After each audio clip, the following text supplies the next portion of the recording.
ಶ್ರೀ ಗುರುಭ್ಯೋ ನಮಃ. ಹರಿ ಓಂ. ಯಸ್ಯ ವಾಕ್ ಕಾಮಧೇನುರ್ನಃ ಕಾಮಿತಾರ್ಥಾನ್ ಪ್ರಯಚ್ಛತಿ ಸೇವೇತಂ ಜಯಯೋಗೀಂದ್ರಂ ಕಾಮಬಾಣಚ್ಛಿದಂ ಸದಾ ಆಪಾದಮೌಲಿಪರ್ಯಂತಂ ಗುರುಣಾಂ ಆಕೃತಿಂ ಸ್ಮರೇತ್ ತೇನ ವಿಘ್ನಾಃ ಪ್ರಣಶ್ಯಂತಿ ಸಿದ್ಧ್ಯಂತಿ ಚ ಮನೋರಥಾಃ. ಶ್ರೀ ಗುರುಭ್ಯೋ ನಮಃ. ಹರಿ ಓಂ.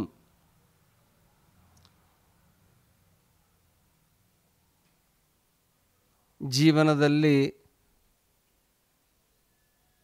ಅನೇಕ ದುಃಖಗಳನ್ನು ನಾವು ಕಾಣ್ತಾ ಇರುತ್ತೇವೆ. ಆದರೆ ಮನುಷ್ಯನಾದವನು ಒಂದೇ ಒಂದನ್ನು ಅಪೇಕ್ಷೆಯನ್ನು ಪಡ್ತಾನೆ. ಇಹ ಖಲು ಸುಖಮೇವ ಮೇ ಸ್ಯಾತ್ ದುಃಖಂ ಮನಾದಪಿ ಮಾಭೂತ್ ಅಂತ. ಮನುಷ್ಯ ಯಾವತ್ತಿಗೆ ಇದ್ದರೂ ಸುಖವೇ ಆಗಲಿ, ದುಃಖ ಮನಸ್ಸಿನಲ್ಲಿ ಆಗುವುದು ಬೇಡ ಅಂತ. ಆದರೆ ಅದಕ್ಕಾಗಿ ನಾವು ಪ್ರಯತ್ನವನ್ನು ಮಾಡೋದಿಲ್ಲ.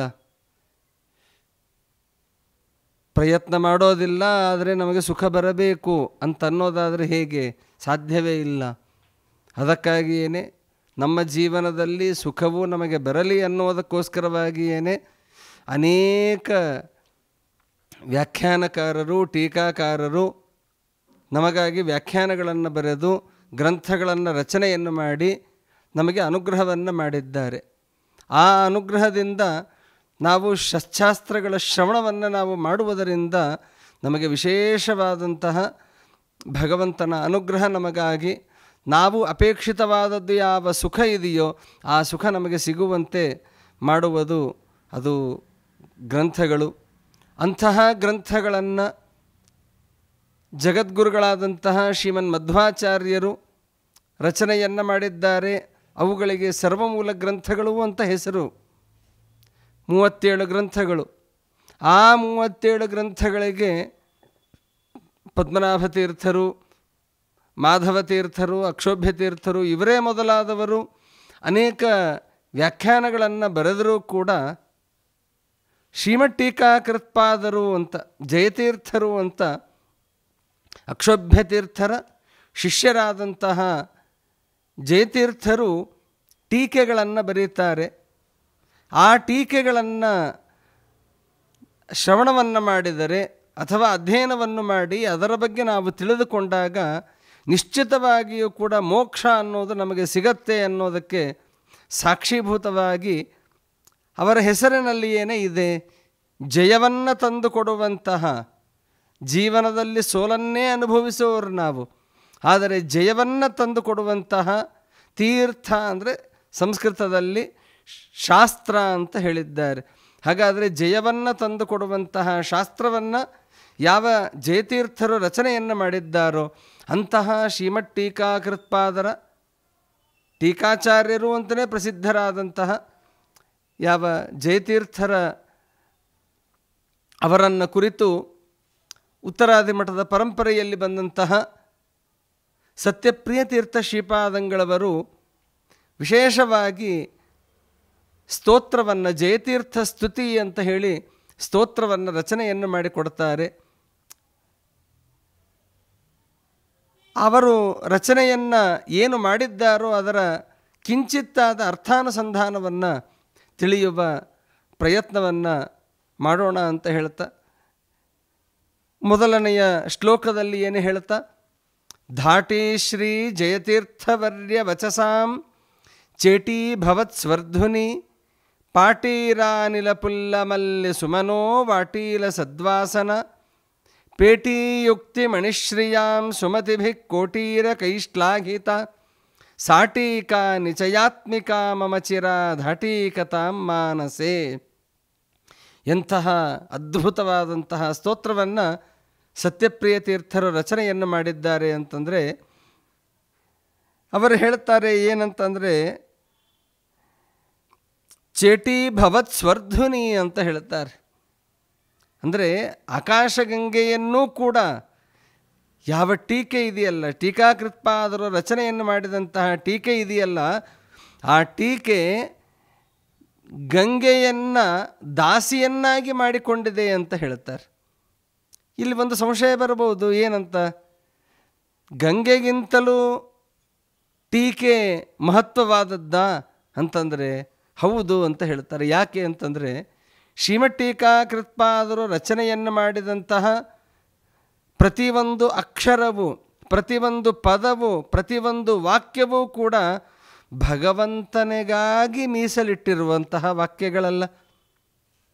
ಹೀಗಾಗಿ ಅವರು ರಚನೆಯನ್ನು ಮಾಡಿದಂತಹ ಒಂದೊಂದು ಶಬ್ದ, ರಾಯರು ಪ್ರಾತಃಸಂಕಲ್ಪ ಗದ್ಯದಲ್ಲಿ ತಮ್ಮ ಗ್ರಂಥಗಳಲ್ಲಿ ಹೇಳಬೇಕಾದರೆ ಹೇಳ್ತಾರಲ್ಲ, ಪ್ರತ್ಯಕ್ಷರಂ ಪ್ರತಿಪದಂ ಅನೇಕಾಕೂತಿ ಗರ್ಭಿತ ಅಂತ ಹೇಳಿದ ಹಾಗೆ ಒಂದೊಂದು ಅಕ್ಷರ, ಒಂದೊಂದು ಪದ, ಒಂದೊಂದು ವಾಕ್ಯ ಎಲ್ಲವೂ ಕೂಡ ಏನಾಗಿದೆ ಅಂದರೆ ಭಗವಂತನನ್ನೇ ಸ್ತೋತ್ರವನ್ನು ಮಾಡ್ತಾವೆ. ಅಷ್ಟು ಅರ್ಥಗರ್ಭಿತವಾಗಿವೆ ಮತ್ತು ಎಲ್ಲವೂ ಕೂಡ ಭಗವಂತನನ್ನೇ ಸ್ತೋತ್ರವನ್ನು ಮಾಡ್ತಾವಲ್ಲ. ಹಾಗಾದರೆ ಯಾವ ಗಂಗೆ ಭಗವಂತನ ಪಾದದಿಂದ ಬಂದಿದ್ದಾಳೋ ಅದರಂತೆ ಈ ಯಾವ ಸುಧಾ ಗ್ರಂಥವೂ ಕೂಡ ಶ್ರೀಮಠೀಕಾಕೃತ್ಪಾದರು ರಚನೆಯನ್ನು ಮಾಡಿದಂತಹ ಗ್ರಂಥಗಳೂ ಕೂಡ ಏನಾಗಿವೆ ಅಂತಂದರೆ ಭಗವಂತನ ಪಾದವನ್ನು ವರ್ಣನೆಯನ್ನು ಮಾಡ್ತಾವೆ. ಇಡೀ ಸಾರ ಸರ್ವಸ್ವವನ್ನೇ ವರ್ಣನೆಯನ್ನು ಮಾಡ್ತಾ ಇವೆ. ಆದ್ದರಿಂದಾಗಿ ವಿಶೇಷವಾಗಿ ಆ ಟೀಕೆಗಿಂತಲೂ ಗಂಗೆಗಿಂತಲೂ ಕೂಡ ಟೀಕೆ ಅನ್ನೋದು ಅತ್ಯಂತ ಶ್ರೇಷ್ಠವಾದದ್ದು ಅನ್ನುವಂತಹ ವಿಚಾರವನ್ನು ಸತ್ಯಪ್ರಿಯ ತೀರ್ಥರು ವರ್ಣನೆಯನ್ನು ಮಾಡ್ತಾ ಇದ್ದಾರೆ. ಅದರ ಜೊತೆಯಲ್ಲಿ ಅದರ ಯಾವುದಾದ್ರೂ ಒಂದು ವೃಕ್ಷವನ್ನೋ ಅಥವಾ ಹೂವಿನ ಮರವನ್ನೋ ಗಿಡವನ್ನೋ ನಾವು ನೋಡ್ತೇವೆ. ಅದು ಎಲ್ಲಿಯಾದರೂ ಇದ್ದರೆ ಅದರಿಂದ ಹಾಯ್ದು ಬಂದು ನಮಗೆ ವಾಸನೆ ನಮಗೆ ಬರುವಂತೆ ಅವರು ಬರೆದಂತಹ ಗ್ರಂಥಗಳ ವಾಸನೆ ನಮಗೆ ಬಡದರೆ ಸಾಕುವಂತೆ. ನೋಡ್ರಿ, ಮಲಯಾಚಲದಲ್ಲಿರುವಂತಹ ಶ್ರೀಗಂಧ ವೃಕ್ಷದಿಂದ ಬರುವಂತಹ ಗಾಳಿ ಇರುತ್ತದೆ. ಯಾವ ರೀತಿಯಲ್ಲಿ ಗಾಳಿ ಬಂದಾಗ ನಮ್ಮ ಮುಖ ವಿಕಸಿತವಾಗುತ್ತೆಯೋ ಹಾಗೆ ಶ್ರೀಮಠೀಕಾಕೃತ್ಪಾದರಿಂದ ರಚಿತವಾದಂತಹ ಗ್ರಂಥಗಳನ್ನೂ ಕೂಡ ನಮ್ಮ ದೇಹವನ್ನು ಶುದ್ಧಿಯನ್ನು ಮಾಡುತ್ತದೆ ಅಂತ ಹೇಳಿ ಯಾವ ಶ್ರೀಮಠೀಕಾಕೃತ್ಪಾದರ ಬಗ್ಗೆ ವರ್ಣನೆಯನ್ನು ಮಾಡ್ತಾ ಇದ್ದಾರೆ. ಮತ್ತು ಯುಕ್ತಿಗಳೆನ್ನುವಂತಹ ಮಣಿಗಳು ಇವೆ. ಆ ಮಣಿಗಳಿಗೆ ಪೆಟ್ಟಿಗೆ ಬೇಕಲ್ಲ. ಆ ಪೆಟ್ಟಿಗೆಯಂತೆ ಇರುವಂತಹ ಜ್ಞಾನಿಗಳಿಂದಾಗಿ ಮತ್ತು ಕಿರೀಟಗಳಿಂದಾಗಿ ಸ್ತುತವಾದಂತಹ ಟೀಕೆಗಳ ಸಮೂಹ ಇದೆಯಲ್ಲ. ಅಂದರೆ ಇಲ್ಲಿ ವರ್ಣನೆಯನ್ನು ಏನು ಮಾಡ್ತಾ ಇದ್ದಾರೆ ಅಂದರೆ ಅವರು ಶ್ರೀಮಠೀಕಾಕೃತ್ಪಾದರ ಗ್ರಂಥಗಳ ವೈಖರಿ ಹೇಗೆ ಇದೆ, ಅವರು ರಚನೆಯನ್ನು ಮಾಡಿದಂತಹ ಗ್ರಂಥಗಳು ಎಷ್ಟು ಅದ್ಭುತ ಅನ್ನೋದರ ಬಗ್ಗೆ ವರ್ಣನೆಯನ್ನು ನಮಗೆ ಮಾಡಿಕೊಡ್ತಾ ಇದ್ದಾರೆ. ಹೀಗಾಗಿ ಆ ಟೀಕೆಗಳ ಸಮೂಹ ಏನಿದೆಯೋ ಆ ಟೀಕೆಗಳ ಸಮೂಹವಾದಂತಹ ಜಯತೀರ್ಥರೆನ್ನುವಂತಹ ಶ್ರೇಷ್ಠವಾದಂತಹ ಮಾತುಗಳು, ಶ್ರೀಮಠೀಕಾಕೃತ್ಪಾದರ ಮಾತುಗಳು ನನ್ನ ಮನಸ್ಸಿನಲ್ಲಿ ಯಾವಾಗಲೂ ಕೂಡ ನೆಲೆಸಿ ಇರಲಿ, ಸಂಚಾರವನ್ನು ಮಾಡ್ತಾ ಇರಲಿ. ಶ್ರೀಮಠೀಕಾಕೃತ್ಪಾದರ ಬಗ್ಗೆ ವರ್ಣನೆಯನ್ನು ಮಾಡ್ತಾ ಸತ್ಯಪ್ರಿಯ ತೀರ್ಥರು ಎಂತಹ ಮಾತನ್ನು ಆಡ್ತಾರೆ ಅಂದರೆ, ಆಟೀ ಕಥಾಂ, ನನ್ನ ಮನಸ್ಸು ಅಲ್ಲಿಯೇ ಸಂಚಾರವನ್ನು ಮಾಡ್ತಾ ಇರಲಿ, ಟೀಕಾಕೃತ್ಪಾದರ ಗ್ರಂಥಗಳ ಬಗ್ಗೆ ನನ್ನ ಸಂಚಾರವನ್ನು ಮಾಡಲಿ ಅಂತ ಹೇಳಿ ಎಷ್ಟು ಸುಂದರವಾಗಿ ವರ್ಣನೆಯನ್ನು ಮಾಡ್ತಾರೆ. ಇಂತಹ ಶ್ಲೋಕದ ನಂತರದಲ್ಲಿ ಎರಡನೆಯ ಶ್ಲೋಕ ಬಹಳ ಅತ್ಯದ್ಭುತವಾದಂತಹ ಶ್ಲೋಕ. ಟೀಕಾಕೃಜ್ಜಯವರ್ಯ ಸಂಸದಿ ಭವತ್ಯೇಕಾಂತತೋ ರಾಜತಿ ಪ್ರಾಕಾಮ್ಯಂ ದದತೆ ಫಲಾಯನ ವಿದೌ ಸ್ತೋಕಾನ್ಯ ಶಂಕಾದ್ವಿಷಃ ಲೋಕಾಂಧೀಕರಣಕ್ಷಮಸ್ಯ ತಮಸಃ ಸಾಕಾಲ ಸೀಮಾಯದ ಪಾಕಾರಾತಿದಿಶಿ ಪ್ರರೋಹತಿ ನ ಚೇದ್ರಾಕಾನಿ ಶಾಖಾಮುಖಃ. ಶ್ರೀಮಠೀಕಾಕೃತ್ಪಾದರ ಇನ್ನೊಂದು ಮುಖವನ್ನು ತೋರಿಸ್ತಾರೆ ಸತ್ಯಪ್ರಿಯತೀರ್ಥ ಶ್ರೀಪಾದಂಗಳವರು. ಶ್ರೀಮದಾಚಾರ್ಯರು ರಚನೆಯನ್ನು ಮಾಡಿದಂತಹ ಯಾವ ಸಚ್ಚಾಸ್ತ್ರಗಳಿದೆಯೋ ಅವುಗಳನ್ನು ಸಚ್ಚಾಸ್ತ್ರ ಅಂತ ಕರೀತಾರೆ. ಯಾಕೆ ಅಂದರೆ ಸಚ್ಛಬ್ದವಾದ್ಯನಾದಂತಹ ಭಗವಂತನ ಬಗ್ಗೆ ತಿಳಿಸಿಕೊಡ್ತಾ ಇದೆ ಅನ್ನೋದಕ್ಕೋಸ್ಕರವಾಗಿ ಮತ್ತು ಸತ್ಯವಾದದ್ದನ್ನೇ ಹೇಳ್ತಾ ಇದೆ ಅನ್ನೋದಕ್ಕಾಗಿ ಅವುಗಳನ್ನು ಸಚ್ಚಾಸ್ತ್ರಗಳು ಅಂತ ಕರೀತಾರೆ. ಅಂತಹ ಟೀಕೆಗಳನ್ನು ರಚನೆಯನ್ನು ಮಾಡಿದಂತಹ ಅವರ ಗ್ರಂಥಗಳಿಗೆ, ಶ್ರೀಮಠೀಕಾಕೃತ್ಪಾದರ ಗ್ರಂಥಗಳಿಗೆ, ಸಚ್ಚಾಸ್ತ್ರಗಳಿಗೆ ಟೀಕೆಗಳನ್ನು ಬರೆದಂತಹ ಶ್ರೀಮದ್ ಜಯತೀರ್ಥರೇ ಅವರನ್ನು ಸಂಬೋಧನೆಯನ್ನು ಮಾಡಿ ಹೇಳುತ್ತಾರೆ ನೋಡಿ, ಎಷ್ಟು ಸುಂದರವಾಗಿ ಇದೆ. ನೀವು ವಿದ್ವತ್ಸಭೆಯಲ್ಲಿ ವಿರಾಜಮಾನರಾಗಿರ್ತೀರ.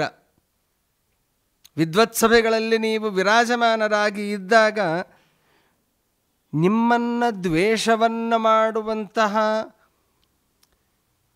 ಇತರ ವಾದಿಗಳು, ದುರ್ವಾದಿಗಳು, ಅನೇಕ ವಿಧವಾದಂತಹ ವಾದಿಗಳನ್ನು ನೀವೇನನ್ನು ಮಾಡ್ತೀರಿ ಅಂತಂದರೆ, ಅವರ ಶಾಸ್ತ್ರಗಳಲ್ಲಿ ಇರುವಂತಹ ಮತ್ತು ವಿಶೇಷವಾಗಿ ಅವರಿಗೆ ಯಾವುದಾದರೂ ಸಂದೇಹಗಳು ಏನಾದರೂ ಬಂದಿದ್ದರೂ ಕೂಡ ಆ ಸಂದೇಹಗಳನ್ನು ಪರಿಹಾರವನ್ನು ಮಾಡಿ ಅವರನ್ನು ನಿರಾಕರಣೆಯನ್ನು ಮಾಡ್ತಾ ಇರ್ತೀರಿ. ನಿಶ್ಚಿತವಾಗಿಯೂ ಕೂಡ ನಿರಾಕರಣೆಯನ್ನು ಮಾಡ್ತಾ ಇರ್ತೀರ. ಆ ನಿರಾಕರಣೆಯನ್ನು ಮಾಡುವ ಒಂದು ಭಂಗಿ, ಆ ಪ್ರಕಾರವನ್ನು ನೋಡಿದಂತಹ ಇತರ ವಾದಿಗಳು ಪಲಾಯನ ವಿಧವು ಓಡಿ ಹೋಗ್ತಾರೆ ಅಂತೆ ನೋಡ್ರಿ. ಶ್ರೀಮದಾಚಾರ್ಯರ ಕಾಲದಲ್ಲಿಯೂ ಕೂಡ ಹೀಗೆ ಆಯಿತು.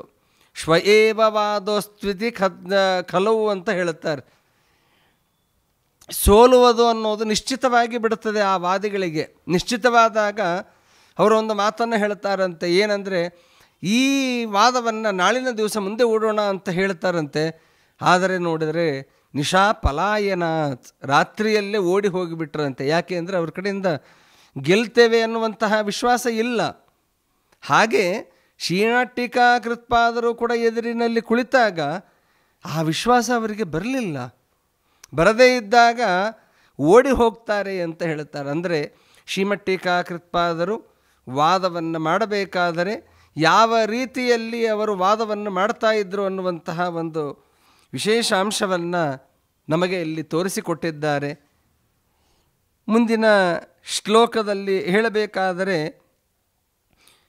ಛಾಯಾ ಸಂಶ್ರಯಣೇ ನಯಚ್ಚರಣಯೋರಾಯಾಮಿ ಸಾಂಸಾರಿಕ ಪಾಯಾನಲ್ಪತಮಾತಪೌ ವ್ಯತಿಕರವ್ಯಾಯಾಮ ಭಿಕ್ಷೋಭಿತಾಃ ಆಯಾಂತಿ ಪ್ರಕಟಾಮುದಂ ಬುಧಜನಾ ಹೇಯಾನಿ ಧಿಕೃತ್ಯನಃ ಪಾಯಾಚ್ಛ್ರೀ ಜಯತೀರ್ಥರಾಟ್ ಸರಸನಿರ್ಮಾಯಾನುಕಂಪಾರ್ದ್ರಯ. ಇಂತಹ ಅದ್ಭುತವಾದಂತಹ ಮಾತನ್ನು ನಮಗೆ ಸತ್ಯಪ್ರಿಯ ತೀರ್ಥರು ತೋರಿಸಿಕೊಡ್ತಾ ಇದ್ದಾರೆ ಅಂತಂದರೆ, ನಮಗೆ ಕಷ್ಟಗಳು ಬರುತ್ತವೆ, ಬೇಕಾದಷ್ಟು ಕಷ್ಟಗಳು ಬರುತ್ತವೆ. ಒಂದು ದೃಷ್ಟಾಂತವನ್ನು ಕೊಡುತ್ತಾರೆ. ನಮಗೆ ಬಿಸಿಲಿನ ತಾಪ ಬಹಳ ಇರುತ್ತದೆ ನೋಡಿ. ಬಿಸಿಲಿನ ತಾಪ ಬಹಳ ಇದ್ದಾಗ ನಾವೇನು ಮಾಡ್ತೇವೆ ಅಂದರೆ ನೆರಳನ್ನು ಆಶ್ರಯಿಸಿಕೊಳ್ತೇವಲ್ಲ. ಹಾಗೆ ನಮಗೆ ದುಃಖ ಇದೆ, ಬೇಕಾದಷ್ಟು ಜೀವನದಲ್ಲಿ ದುಃಖಗಳು ಇದೆ. ಆ ದುಃಖಗಳನ್ನು ಪರಿಹಾರವನ್ನು ಮಾಡಿಕೊಳ್ಳಬೇಕು ಅಂತಾದರೆ ನಮಗೆ ಸುಖ ಬೇಕಲ್ಲ, ಸುಖವನ್ನು ಆಶ್ರಯಿಸಬೇಕಲ್ವ ನಾವು. ಹಾಗೆ ಶ್ರೀಮಟ್ಟೀಕಾಕೃತ್ಪಾದರ ಚರಣಗಳನ್ನು ನಾವೇನಾದರೂ ಆಶ್ರಯವನ್ನು ಪಡೆದಿದ್ದೇವೆ ಅಂತಂದರೆ, ನೆರಳನ್ನು ಆಶ್ರಯವನ್ನು ಪಡೆದಿದ್ದೇವೆ ಅಂತಾದರೆ ಅದಕ್ಕೆ ಹೇಳುತ್ತಾರೆ ಆಗಂತುಕವಾದಂತಹದ್ದು, ಅಂದರೆ ಸ್ವಾಭಾವಿಕವಲ್ಲದ್ದು ಅಂತ ಅರ್ಥ. ಅಂದರೆ ಇದರ ಅರ್ಥ ಏನು ಅಂತಂದರೆ, ಸ್ವಾಭಾವಿಕವಾಗಿಯೇ ಅವರೇನಾದರೂ ದುಷ್ಟರಿದ್ದರೆ ಅಂಥವರಿಗೆ ಏನೂ ಮಾಡೋದಕ್ಕಾಗೋದಿಲ್ಲ. ಆದರೆ ಅವರು ಯೋಗ್ಯರಾಗಿ ಇದ್ದರು, ಏನೋ ಪಾಪಕರ್ಮವಶಾತ್ ಅವರಿಗೆ ದುಃಖ ಅನ್ನೋದು ಅನುಭವಿಸಿದೆ. ಹಾಗಾದರೆ ಅಂಥವರಿಗಾಗಿ ಹೇಳ್ತಾ ಇದ್ದಾರೆ, ಸ್ವಾಭಾವಿಕವಲ್ಲದ ಯಾವ ಆಗಂತುಕವಾದಂತಹ ಮುಂದೆ ಬರುವಂತಹ ಏನು ದುಃಖಗಳಿದೆಯೋ, ಸಾಂಸಾರಿಕ ದುಃಖಗಳಿದೆಯೋ, ಆ ಕ್ಲೇಶಗಳನ್ನು ಶ್ರೀಮಟ್ಟೀಕಾಕೃತ್ಪಾದರ ಸ್ಮರಣೆ ಮಾತ್ರದಿಂದ ಮತ್ತು ಅವರ ಚಿಂತನೆ, ಅದಕ್ಕೆ ಶ್ರೀಮದಾಚಾರ್ಯರ ಚರಿತ್ರೆಯಲ್ಲಿ ಒಂದು ಮಾತನ್ನು ಹೇಳುತ್ತಾರೆ, ಗಮನಾಸನ ಸಂಗತಾದಿ ಲೀಲಾ ಸ್ಮೃತಿ ಮಾತ್ರೇಣ ಭವಾಪವರ್ಗಧಾತ್ರೀಹಿ ಅಂತ. ಅಂದರೆ ಶ್ರೀಮದಾಚಾರ್ಯರು ಕುಳಿತರು, ಶ್ರೀಮದಾಚಾರ್ಯರು ಹೋದರು, ಶ್ರೀಮದಾಚಾರ್ಯರು ಪಾರಾಯಣವನ್ನು ಮಾಡಿದರು, ಶ್ರೀಮದಾಚಾರ್ಯರು ನಿಂತರು, ಇಷ್ಟು ಹೇಳಿದರೂ ಸಾಕಂತೆ ನಮ್ಮ ಸಂಸಾರವನ್ನೇ ದಾಟಿಸಿಬಿಡುತ್ತಾರೆ ಅಂತೆ. ಹಾಗೆ ಇಲ್ಲಿಯೂ ಕೂಡ ಅನೇಕ ವಿಧವಾದಂತಹ ದುಃಖಗಳು ಕ್ಲೇಶಗಳು ನಮ್ಮಲ್ಲಿ ಇದ್ದಾಗ ಆಗ ಯಾವ ಶ್ರೀಮಟ್ಟೀಕಾಕೃತ್ಪಾದರ ಚಿಂತನೆಯನ್ನು ಶ್ರೀಮಟ್ಟೀಕಾಕೃತ್ಪಾದರ ಸ್ಮರಣೆಯನ್ನು ಯಾರು ಮಾಡ್ತಾರೋ ಅಂತಹ ಮತ್ತು ಅಷ್ಟೇ ಅಲ್ಲ ಅವರ ಗುರುಗಳ ಮೇಲೆ ಎಷ್ಟು ಭಕ್ತಿ ಇತ್ತು ಅನ್ನೋದನ್ನು ಇಲ್ಲಿ ತೋರಿಸಿಕೊಡ್ತಾರೆ. ಅವರ ಗುರುಗಳಾದವರು ಯಾರು? ಅಕ್ಷೋಭ್ಯ ತೀರ್ಥರು.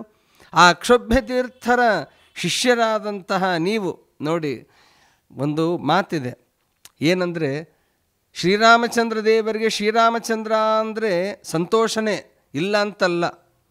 ಆದರೆ ದಾಶರಥಿ ಅಂತ ಹೇಳಿದಾಗ ಬಹಳ ಸಂತೋಷವಾಗತ್ತೆ ಅಂತ. ಯಾಕಂದರೆ ದಶರಥಸ್ಯ ಅಪತ್ಯಂ ಪುಮಾನ್ ದಾಶರಥಿ, ದಶರಥನ ಮಗ ಅಂತ ಹೇಳೋದ್ರಿಂದ ತೃಪ್ತಿ ಅಂತೆ.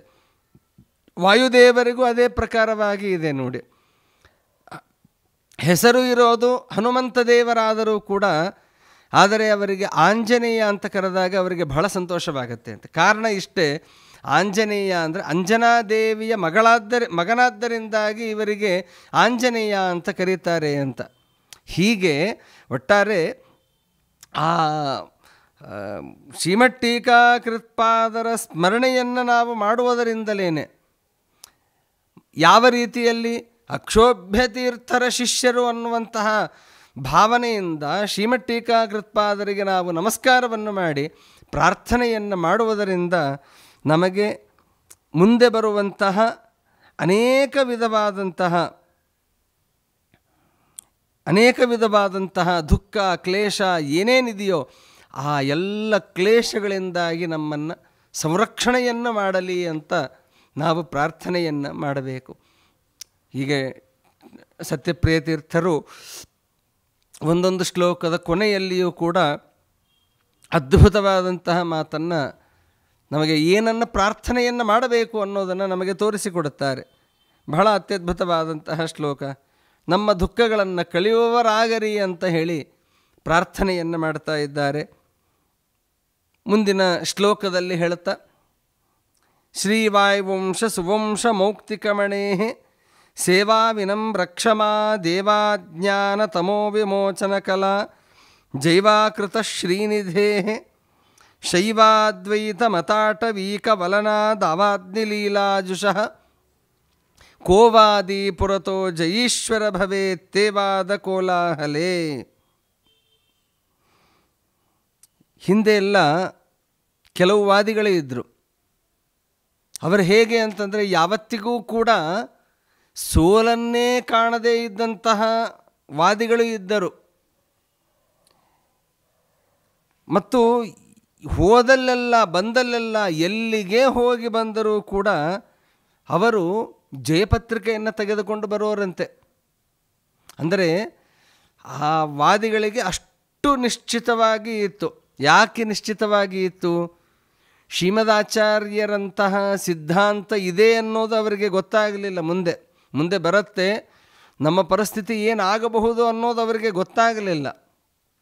ಹೀಗಾಗಿ ಇದೇ ಸಿದ್ಧಾಂತವೇ ಸಿದ್ಧಾಂತ ಅಂತ ಹೇಳಿ ಎಲ್ಲ ಕಡೆಯಲ್ಲಿ ಪ್ರಚಾರವನ್ನು ಮಾಡೋದು, ಯಾರಾದರೂ ವಾದಕ್ಕಾಗಿ ಬಂದರೆ ಅವರನ್ನು ಸೋಲಿಸಿ ಜಯಪತ್ರಿಕೆಯನ್ನು ತರೋದು, ಈಗೆಲ್ಲ ಏನಾದರೂ ಒಳ್ಳೆ ವಾದದಲ್ಲಿ ಗೆದ್ದ ಅಂತಾದರೆ ಅವರಿಗೆ ಇಷ್ಟು ಸಂಭಾವನೆ ಅಷ್ಟು ಸಂಭಾವನೆ ಅಂತ ಆ ರೀತಿಯೆಲ್ಲ ಮಾಡ್ತಾರೆ. ಆದರೆ ಆಗಿನ ಕಾಲದಲ್ಲೆಲ್ಲ ಸಂಭಾವನೆ ಯಾವುದೂ ಇಲ್ಲ. ಬರೀ ಅವರೊಂದು ಶ್ರೇಷ್ಠವಾದ ಜಯಪತ್ರಿಕೆಯನ್ನು ತಂದರೆ ಮುಗಿಯಿತು. ಅದವರಿಗೆ ಆಗಿನ ಕಾಲದಲ್ಲಿ ಬಹಳ ಸಂತೋಷ. ಹೀಗಾಗಿ ಆ ವಾದಿಗಳು ಹೋದಲ್ಲೆಲ್ಲ ಬಂದಲ್ಲೆಲ್ಲ ಎಲ್ಲಿಯೇ ಹೋದರೂ ಕೂಡ ಅವರು ವಿಶೇಷವಾಗಿ ಜಯಪತ್ರಿಕೆಯನ್ನು ತರ್ತಾ ಇದ್ದರು. ಆದರೆ ಶ್ರೀಮಟ್ಟೀಕಾಕೃತ್ಪಾದರು ಬಂದಾಗ ಪ್ರತಿ ಒಬ್ಬ ವಾದಿಯೂ ಕೂಡ ಅಲ್ಲಿ ಕ್ಷಣದಲ್ಲಿಯೇ ಸೋತು ಹೋಗ್ತಾ ಇದ್ದಂತೆ. ಕ್ಷಣ ಮಾತ್ರದಲ್ಲಿ ಯಾವುದಾದ್ರೂ ಒಂದು ಯುಕ್ತಿಯನ್ನು ಕೊಟ್ಟು ಬಿಡೋದು, ಆ ಯುಕ್ತಿಯನ್ನು ಕೊಟ್ಟ ನಂತರದಲ್ಲಿ ಸರಳವಾಗಿ ಸೋತು ಹೋಗಬೇಕಂತೆ. ಇದು ಶ್ರೀಮಟ್ಟೀಕಾಕೃತ್ಪಾದರಲ್ಲಿ ಇರುವಂತಹ ವಾದಕೌಶಲ ಅಂತ.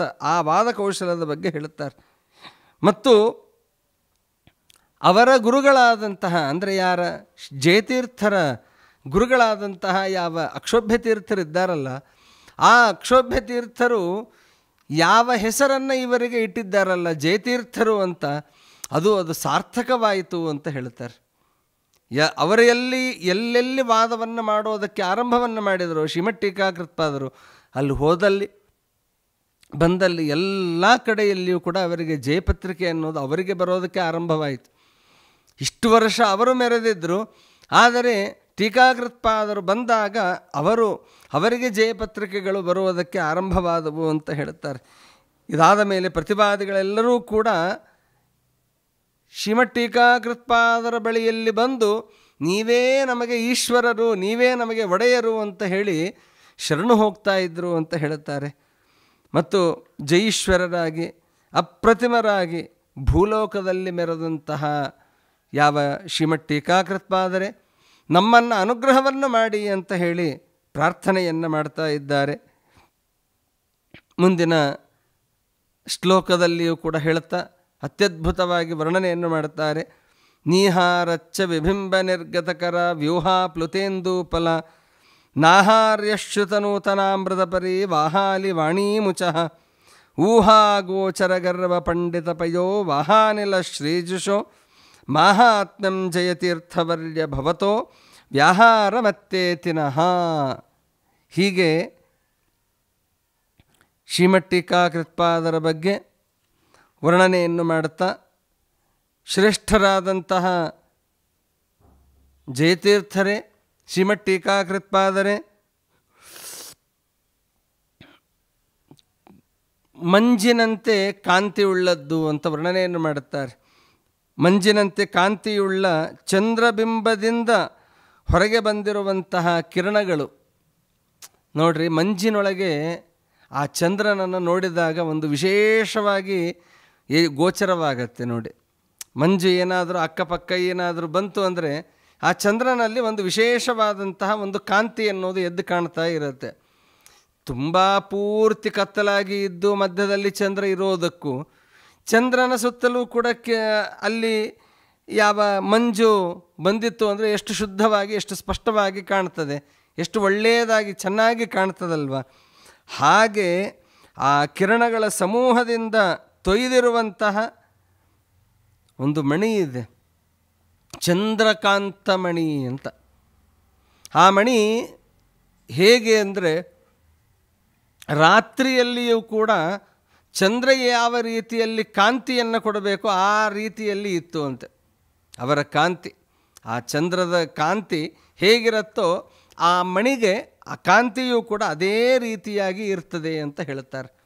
ಹೀಗಾಗಿ ಅಂತಹ ಚಂದ್ರಕಾಂತಿಯಂತೆ ಇರುವಂತಹ ಮತ್ತು ಇವರೇನಾದರೂ ಮಾತುಗಳನ್ನು ಆಡಿದರೆ ಕೆಲವು ಕಡೆ ಎಲ್ಲ ಫಾಲ್ಸ್ ಎಲ್ಲ ನೋಡ್ತೇವೆ ನಾವು. ಜೋಗ ಜಲಪಾತ ಆ ಥರದ ಅಲ್ಲದೆ ಹೋದರೂ ಕೂಡ ಕೃತ್ರಿಮವಾಗಿ ಜಲಪಾತಗಳನ್ನು ನಿರ್ಮಾಣವನ್ನು ಮಾಡುತ್ತಾರೆ. ಕೃತ್ರಿಮವಾಗಿ ಅದು ಜಲಪಾತ ಕಂಡಂತೆ ಕಾಣಬೇಕು ಅಂಥೇಳಿ ಮಾಡುತ್ತಾರೆ. ಹಾಗಲ್ಲ ಇದು. ಶ್ರೀಮಠ್-ಟೀಕಾಕೃತ್ಪಾದರ ವಾಕ್ಯಗಳು, ಅವರ ಪ್ರವಾಹ ಅನ್ನೋದು, ವಾಗ್ಝರಿ ಅನ್ನೋದು ಹೇಗೆ ಇದೆ ಅಂತಂದರೆ ಹೊಸದಾದ ಜಲಪ್ರವಾಹಗಳ ಸಮೂಹ ಬಂದಾಗ ಯಾವ ರೀತಿಯಲ್ಲಿ ಆನಂದವನ್ನು ನೀಡಬೇಕು, ಸಂತೋಷವನ್ನು ನೀಡಬೇಕು ನೋಡ್ರಿ. ಹೊಸದಾಗಿ ನೀರು ಹರಿದು ಹರಿದು ಬರ್ತಾ ಇದ್ದರೆ ಹೇಗೆ ಶುಭ್ರವಾಗಿ ಚೆನ್ನಾಗಿ ಇರ್ತದೆಯೋ ಅದರಂತೆ ಊಹೆಗೆ ನಿಲುಕಲು ಅಸಾಧ್ಯವಾದ, ಊಹಿಸಲು ಅಸಾಧ್ಯವಾದಂತಹ ಗರ್ವವುಳ್ಳಂತಹ ಅನೇಕ ವಿದ್ವಾಂಸರು, ಗರ್ವದಿಂದ ಕೂಡಿದಂತಹ ವಿದ್ವಾಂಸರು ಎಲ್ಲ ಕಾಲದಲ್ಲೂ ಇರ್ತಾರೆ ಅವರು. ಅದೇ ರೀತಿಯಾಗಿ ಗರ್ವದಿಂದ ಕೂಡಿದಂತಹ ವಿದ್ವಾಂಸರು ಮೇಘಗಳಿಗೆ ಯಾವ ರೀತಿಯಾಗಿ ಬಿರುಗಾಳಿಯಿಂದ ಆ ಮೇಘಗಳು ಓಡಿ ಹೋಗ್ತಾವೆಯೋ ಹಾಗೆ ಶ್ರೀಮಠ್-ಟೀಕಾಕೃತ್ಪಾದರೆ ನಿಮ್ಮ ಮಹಿಮೆಯು ನಮಗೆ ವಚನವನ್ನು ಅತಿಕ್ರಮಿಸುತ್ತದೆ ಅಂತ ಹೇಳ್ತಾರೆ. ನಿಮ್ಮ ವಚನ, ನೀವು ಆಡುವಂತಹ ಮಾತು ನಮ್ಮನ್ನೆಲ್ಲರನ್ನು ಮೀರಿ ನಿಂತಿದೆ ಅಂತ ಹೇಳ್ತಾರೆ. ಅಂದರೆ ಅವರ ಮಾಡಿರುವಂತಹ ಗ್ರಂಥಗಳು ಎಷ್ಟು ಶ್ರೇಷ್ಠ ಅಂತ. ಯಾರ್ಯಾರು ಹೇಳ್ತಾರೆ, ಎಂತೆಂತಹ ಮಾತುಗಳನ್ನು ಹೇಳ್ತಾರೆ. ವಾದಿರಾಜರು ಹೇಳುವ ಮಾತು, ಸುಧಾಯಾ ಶ್ರೀಕರತ್ವೇ ವಯಮೇವ ಸಾಕ್ಷಿಣಃ ಅಂತ ಹೇಳುತ್ತಾರೆ ವಾದಿರಾಜರು. ಅದರ ಅರ್ಥ, ಸುಧಾ ಗ್ರಂಥದ ಅಧ್ಯಯನವನ್ನು, ಶ್ರೀಮಠೀಕಾಕೃತ್ಪಾದರು ಬರೆದಿರುವಂತಹ ಗ್ರಂಥಗಳನ್ನು ಅಧ್ಯಯನವನ್ನು ಮಾಡಿದರೆ ಯಾವುದು ನಿಶ್ಚಿತ ಗೊತ್ತಾ? ಶ್ರೀಕರತ್ವೇ ವಯಮೇವ ಸಾಕ್ಷಿಣಃ. ಒಳ್ಳೆಯ ಸಂಪತ್ತು ಬರ್ತದೆ ಅಂತೆ, ಒಳ್ಳೆಯ ಜ್ಞಾನ, ಒಳ್ಳೆಯ ಸಂಪತ್ತು ಎಲ್ಲವನ್ನೂ ಕೂಡ ಆ ಶ್ರೀಮಠೀಕಾಕೃತ್ಪಾದರಿಂದ ರಚಿತವಾದ ಟೀಕೆಗಳನ್ನು ಅಧ್ಯಯನವೋ ಅಥವಾ ಶ್ರವಣವನ್ನು ಮಾಡುವುದರಿಂದ ಅಂತಹ ಒಂದು ಪುಣ್ಯ ಇದೆ ಅಂತ ಈ ರೀತಿಯಾಗಿ ಹೇಳ್ತಾರೆ. ಇಂತಹ ಶ್ರೀಮಠೀಕಾಕೃತ್ಪಾದರ ಸ್ತೋತ್ರದ ಬಗ್ಗೆ ಈ ಸಂಚಿಕೆಯಲ್ಲಿ 4-5 ಶ್ಲೋಕಗಳನ್ನು ಕೇಳುವ ಒಂದು ಪ್ರಯತ್ನವನ್ನು ಮಾಡಿದ್ದೇವೆ. ಈ ಪ್ರಯತ್ನಕ್ಕಾಗಿ ವಿಶೇಷವಾಗಿ ಜ್ಞಾನವಾಹಿನಿಯ ತಂಡದವರು ಹಾಗೂ ಈ ಸಂಚಿಕೆಯನ್ನು ವಿಶೇಷವಾಗಿ ಶ್ರೀಶ ಹಾಗೂ ಕುಟುಂಬದವರು ಈ ಸಂಚಿಕೆಗೆ ವಿಶೇಷವಾದಂತಹ ಪ್ರಯೋಜನೆಯನ್ನು ಮಾಡಿದ್ದಾರೆ.